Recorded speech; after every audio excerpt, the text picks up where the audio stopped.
President Biden today said that the selling of semi-automatic weapons is sick. It's just sick. He also went on to say that the only reason that semi-automatic weapons would ever be purchased or sold is for the financial benefit of the gun manufacturer. Let's take a look at that first statement. It's sick to own a semi-automatic weapon. The United States political regime and the military-industrial complex have killed millions of people over the last 50 years using weapons much more heinous than the ones that we are used to defend ourselves from. The Second Amendment was not meant to give people guns to hunt deer. The Second Amendment was to protect freedom of speech in the event that a tyrannical government would try to oppress it or other human natural rights.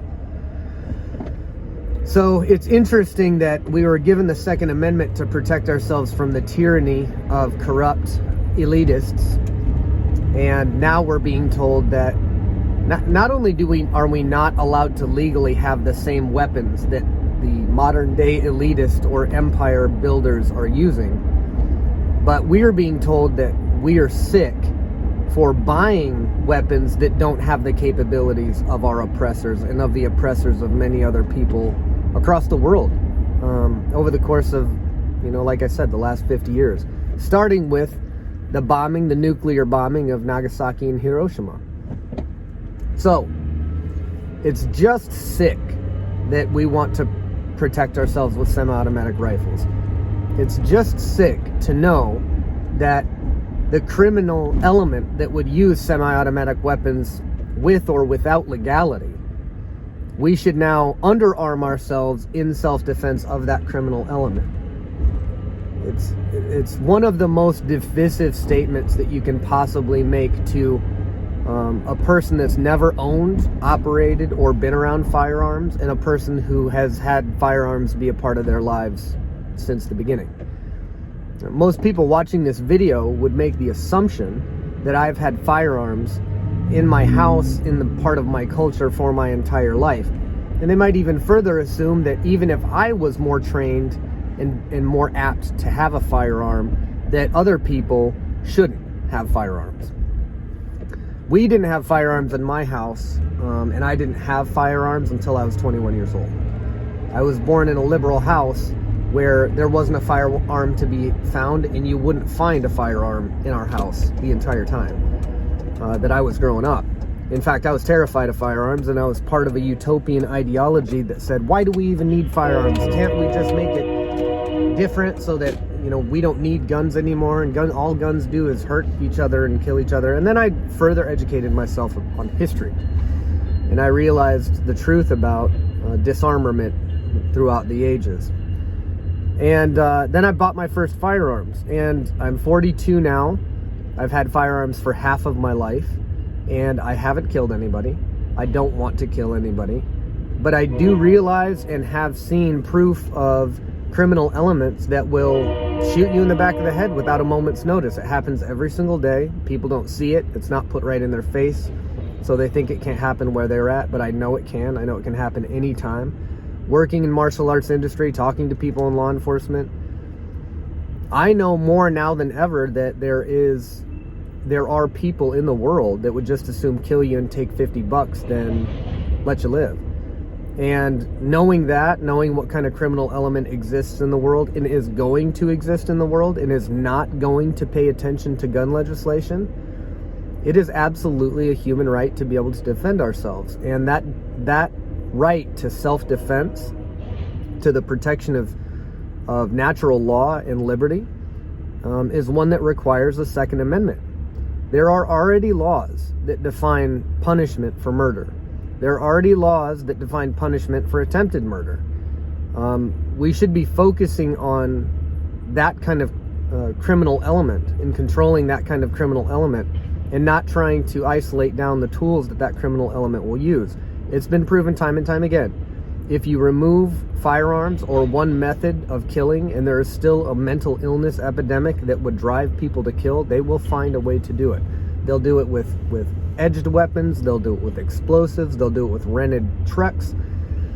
they'll do it. Why are we not talking about, why is President Biden not talking about as a country the mental health epidemic that is causing people to have this uncontrolled murderous intent? Why are none of our leaders talking about a culture so with so much lack of fulfillment and so much disregard for life and so much depression that they would just assume take somebody else's life than not? That's what I'm really interested in. And I think that the remarks of the president and the remarks of the radical left that seek to, completely ban things. That's always their answer to everything, is ban it and it'll go away.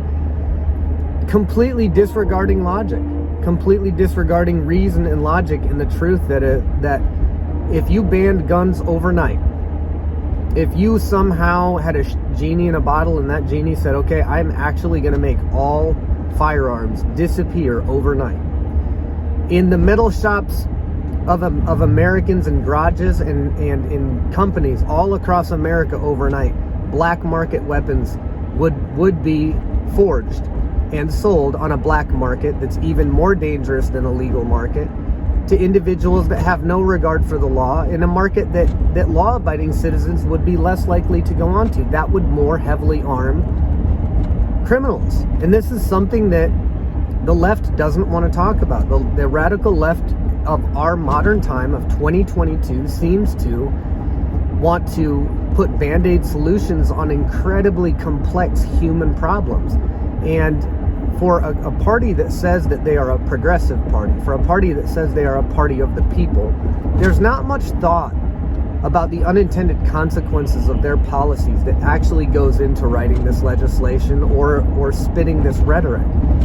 All it does is really divide and create an unstable situation for the American public that for years has been dumbed down and indoctrinated and flat out brainwashed. It's a sad sign of the times. And although I'm being incredibly critical of the left and of President Biden, the right hasn't done their job either. The right likes to pretend that if they just leave people alone and they champion for liberty, that, they're on some moral high ground. And then they'll wear a shirt that's super offensive to the left and not have any kind of desire or show any kind of desire to come to the table, actually talk about real issues. So to President Biden, no, I think it's a talking point. I think it's a dangerous talking point. I'm not sure if you have the mental capacity to recognize this, or your speechwriters do. I think it's a really callous thing to do, and I think it's something that really dishonors the memories of individuals who gave their lives for not only liberty but for their country. I think it's disrespectful, and I'm at the bank to do my business, to keep my small business alive, and then I'm going to the gun store.